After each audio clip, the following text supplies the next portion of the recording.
वही आवाज जो डिसेंटिंग नोट नहीं आया था अभी तक। नमस्कार साथियों, किशोर कुमार, आप पहले ही हंसते थे, का एक बड़ा मशहूर गाना था, चिंगारी कोई भड़के तो सावन उसे बुझाए, और सावन जो आग लगाए तो उसे कौन बुझाए। देश की सबसे बड़ी जांच एजेंसी ठीक उसी तरह का सावन हो गई है, सिर्फ विपक्षी दलों पर बरसती। और जिन अधिकारियों पर भ्रष्टाचार रोकने की जिम्मेदारी है, वो खुद रंगे हाथों रिश्वत लेते हुए पकड़ लिए जाते हैं। मेरे राज्य में हुआ, कल हुआ, राजस्थान में ईडी के 2 अधिकारी नवल किशोर और बाबूलाल 15 लाख रुपए क्यों ले रहे थे? चिटफंड का कोई मामला था, उसको रफा दफा करने के लिए उन्होंने 15 लाख की रिश्वत रंगे हाथों ली और एंटी करप्शन ब्यूरो ने उन्हें गिरफ्तार कर दिया। अब ये 15 लाख चीज ही ऐसी अजीब सी पनौती है। ये 15 लाख जिसने 15 लाख को गंभीरता से ले लिया, सीरियसली ले लिया, वो डूबा।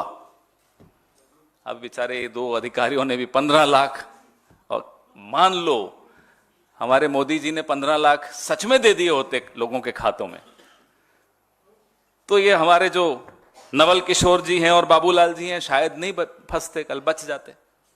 15 लाख की पनौती का क्या करें बताइए। अब आप सोचिए कि ये छोटे लेवल के अधिकारी हैं, इनका रेट लिस्ट देखिए 15 लाख, तो इनसे ऊपर क्या दाम होगा? और उसके भी ऊपर जिसके हाथ में ईडी का रिमोट कंट्रोल है, उसका क्या रेट होगा?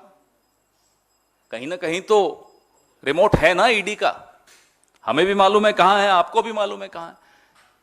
तो रेट लिस्ट क्या है ईडी की, ये सार्वजनिक करना चाहिए उन्हें कि साहब 15 लाख ये लेते हैं, 25 ये लेते हैं, और ऊपर जो और लोग बैठे हैं जिनका मैं नाम नहीं लूंगा, वो कितने लेते होंगे। हम लोग सब पॉलिटिकल पार्टीज अपने स्टार प्रचारकों की एक लिस्ट जारी करते हैं चुनाव से पहले। हमारे स्टार प्रचारक और बीजेपी के सरकार प्रचारक, ईडी, सीबीआई, इनकम टैक्स, आइए, ये सब इनके सरकार प्रचारक, एनसीबी, सब ये तमाम जो इनको टारगेट दे दिया जाता कि चुनाव आ गया है, ये लिस्ट है, इनमें से किसको आप डरा धमका के भाजपा में शामिल करवा सकते हो, नहीं होते तो फिर इनको निपटाओ। ये एक टूल किट है। मैं इसको गुजरात मॉडल नहीं कहूंगा, ये टूल किट मोदी जी का अपना टूल किट है। हम हमेशा, कांग्रेस पार्टी हमेशा जांच एजेंसियों को हम चाहते हैं वो शक्तिशाली रहें, वो निर्भीक रहें, वो किसी के कंट्रोल में रहकर काम न करें, स्वायत्त रहें, ऑटोनोमस रहें जिसको कहते हैं अंग्रेजी में। आप इन एजेंसीज को मजबूत कीजिए, मजबूर मत कीजिए। हमारी आपसे सिर्फ यही शिकायत है। They are not your frontline warriors. ED, CBI, income tax, ये कोई आपके फ्रंटलाइन वॉरियर्स नहीं है मोदी जी, कि पहले ये जाते हैं फिर आप नड्डा जी को भेज देते हो लिस्ट कि ये 5-6 लोग काबू आ गए, इनको आप ले लीजिए भाजपा में। ये क्या तरीका बना रखा है आपने राजनीति का? 95% से ज्यादा ईडी केस अगर विपक्ष के नेताओं पर होता है तो सब कुछ सामने है आपके। मैं विनीत जी को भी रिक्वेस्ट करूंगा कि हम एक डायरेक्टरी रिलीज करें। अब एड्रेस हो उसमें, फोन नंबर हो उसमें, किसके? नारायण राणे के, अजीत पवार के। शायद ईडी के पास ये एड्रेस और फोन नंबर अब नहीं है, हम दे देते हैं। क्यों नहीं जाते आप वहां? क्या हो गया? साहब से इशारा नहीं हुआ? कुलदीप बिश्नोई क्या क्यों नहीं जाते अब? अजीत पवार को भूल गए आप? शुभेंदु अधिकारी को भूल गए आप? ये सिलेक्टिव मेमोरी लॉस क्यों है ईडी में? हिमंता बिस्वा शर्मा हमारे प्रिय, उनको तो बिल्कुल ही भूल गए। उनका नाम कहां कहां था सबको मालूम है। व्हाइट पेपर यही भाजपा निकालती थी। कहां है व्हाइट पेपर, कहां है ईडी? हकीकत यह है कि इस सब का एक कॉमन जवाब है, जो नाम मैंने आपके सामने लिए, कि जब इनके भ्रष्टाचार के कीचड़ में कमल खिल जाता है ना, तो ईडी को अब करप्शन की महक आनी बंद हो जाती है। शुभेंदु अधिकारी के यहां, हेमंता बिस्वा शर्मा के यहां, नारायण राणे के यहां, इन अजीत पवार के यहां, इन सब अब ये कीचड़ में धुलकर साफ हो गए। बताइए कोई कीचड़ में धुल के साफ होता है? होता है, यहां होता है। उसी कीचड़ में इनको नहलाया जाता है, उसी में कमल खिलता है और खत्म, फेयर एंड लवली। लेकिन अब राजस्थान में आए हो तो जवाब तो मिलेगा। कल मिल गया। सुना रात को यहां बड़े साहब ने कोई मीटिंग भी रखी थी, सुना है, पता नहीं आप लोग ज्यादा जानते हैं। इमरजेंसी मीटिंग थी कि जो हमारे फ्रंटलाइन वॉरियर्स हैं उनको असली एजेंसी से कैसे बचाए। एंटी करप्शन ब्यूरो अपना काम कर रहा है, उसने बिल्कुल निर्भीकता से अपना काम किया, इनको पकड़ लिया, धर लिया 15 लाख में लेते हुए। एक ये गंभीर खतरा है देश के सामने। This is it's not a laughing matter, it's something very serious, where are supposedly independent autonomous agencies are being completely demolished by the regime. ऐसा खतरा है कि जो स्वायत्त संस्थाएं होनी चाहिए उनको ये रौंद रहे हैं, बर्बाद कर रहे हैं। अब मजाक हो गया ईडी का। पहले अड़ोस पड़ोस में कोई ईडी में काम करता था, उनके बच्चे बड़े गर्व से कहते थे मेरे पिताजी ईडी में। अब बेचारे शर्माते हैं बोलते हुए। ये हालत बना दी इन एजेंसीज की मोदी जी ने। थोड़े दिनों में भाजपा बोलते हुए लोगों को शर्म आएगी कि साहब मैंने कभी भाजपा को वोट दिया। ये स्थिति बन रही है देश की। आपके सवाल।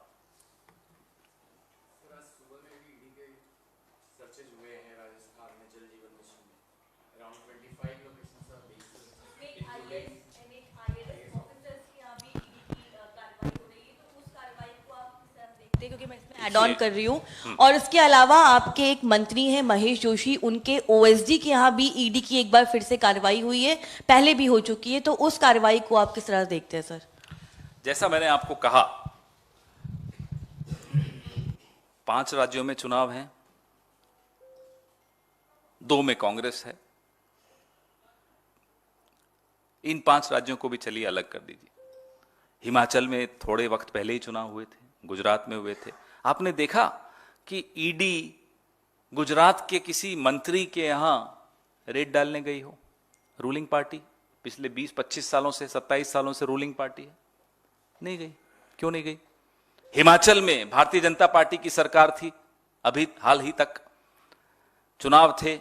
समझ में आता है कि चलिए चुनाव में ही सक्रिय होती है एजेंसी, मान लेते हैं थोड़ी देर के लिए। क्यों नहीं हुआ हिमाचल में ये रेड?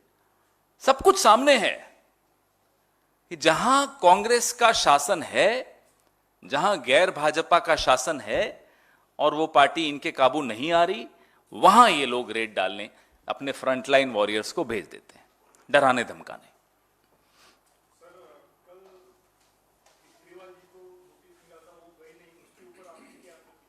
उनको जो सलाह वकील ने दी होगी उन्होंने वो किया होगा, उसमें मैं प्रतिक्रिया क्यों दूं? ना तो मैं वकील हूं उनका।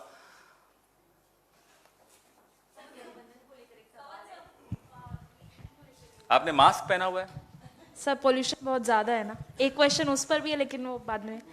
सर, ईडी से रिलेटेड ये है कि छत्तीसगढ़ में सीएम ने एक बहुत बड़ा आरोप लगाया। उन्होंने बोला है कि जो ईडी ऑफिसर्स यहाँ पर आ रहे हैं, रेड्स के लिए भी आ रहे हैं, उनकी भी चेकिंग होनी चाहिए, क्योंकि बीजेपी जो है वो पैसा भेज रही है स्पेशल फ्लाइट से सीआरपीएफ के ऑफिशियल्स के लिए भी। कुछ भी संभव है इस शासन में, कुछ भी संभव है।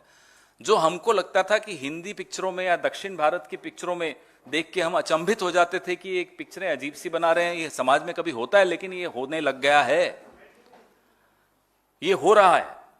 तो जो बघेल साहब ने आरोप लगाया है इसकी जांच तुरंत होनी चाहिए।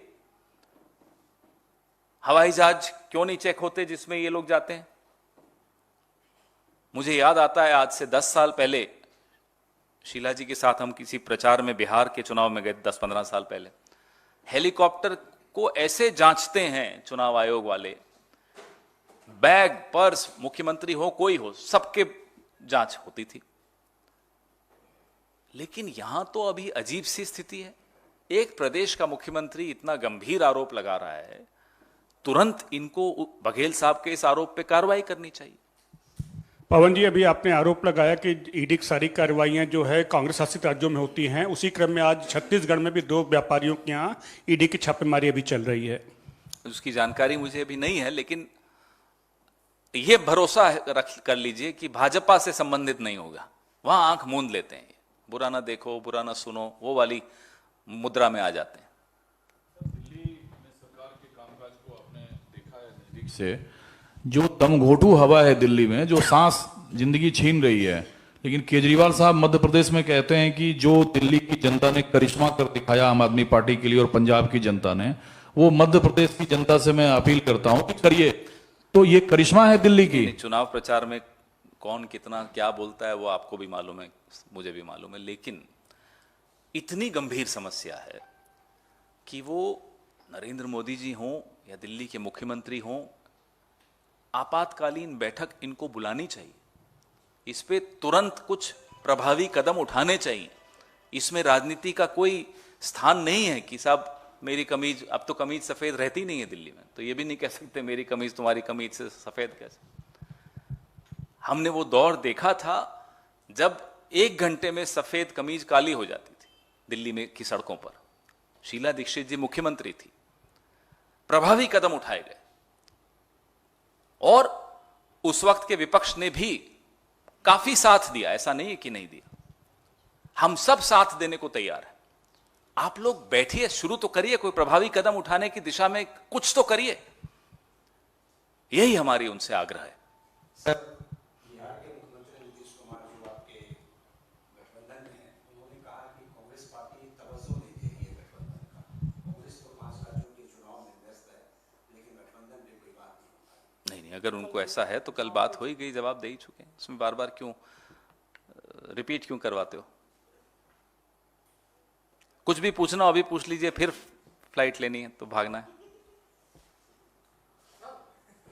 हाँ हाँ, बोलिए बोलिए। सर, भारतीय जनता पार्टी आरोप लगा रही है कि लगातार इजराइल और फिलिस्तीन युद्ध के जरिए आप लोग तुष्टीकरण की बात कर रहे हैं।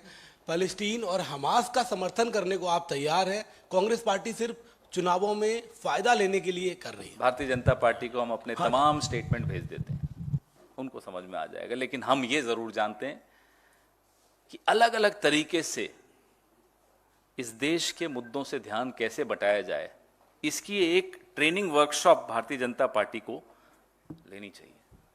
हम भी सीखना चाहते हैं साहब, बड़ी बखूबी आप ध्यान बटाने का काम करते हो। आइए ना, सिलेंडर की कीमत पर आइए ना, दिल्ली की पॉल्यूशन पर बात करिए ना, महंगाई पर पूरी बात करिए, बेरोजगारी पर बात करिए, महिला सुरक्षा पर बात करिए। क्यों मुद्दों से ध्यान हटाते हो? जाति जनगणना पर बात करिए। अब मोदी जी कल छत्तीसगढ़ गए, इनकी स्क्रिप्ट राइटर भी मुझे लगता है अब थक गया है। स्क्रिप्ट राइटर अब बदल भी देंगे तो लेट हो गया, वही पुरानी बात, मैं ओबीसी हूं, मेरे को गाली दे दी।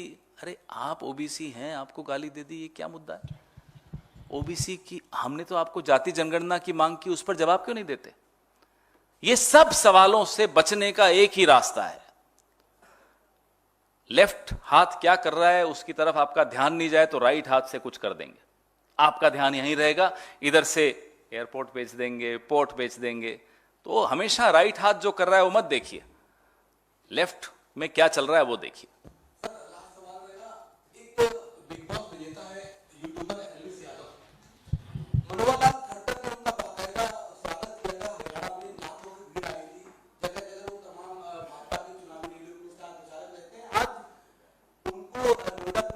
दर्ज की है कि वो सरापा शिकार करते हैं, जो सांपों का कौन सांपों का व्यापार करते हैं? ये एलवीस या- यादव, अच्छा एलवीस अच्छा, यादव। मैंने सोचा आपने जो भाजपा का नाम लिया था। एलवीस यादव। अच्छा अच्छा अच्छा।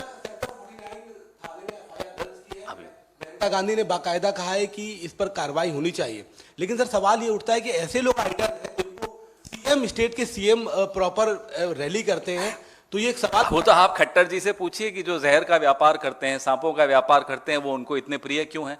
और भी लोगों के साथ फोटो है उनकी, हमारी वो मंत्री महोदया हैं स्मृति ईरानी, उनके साथ भी फोटो सोशल मीडिया पे बड़ी वायरल हुई थी। इन्हीं लोगों से पूछिए ना कि जो सांपों का व्यापार करते हैं वो आपको इतने पसंद क्यों आते हैं? पूछिए इनसे, मुझे भी बताइए क्या जवाब देते हैं।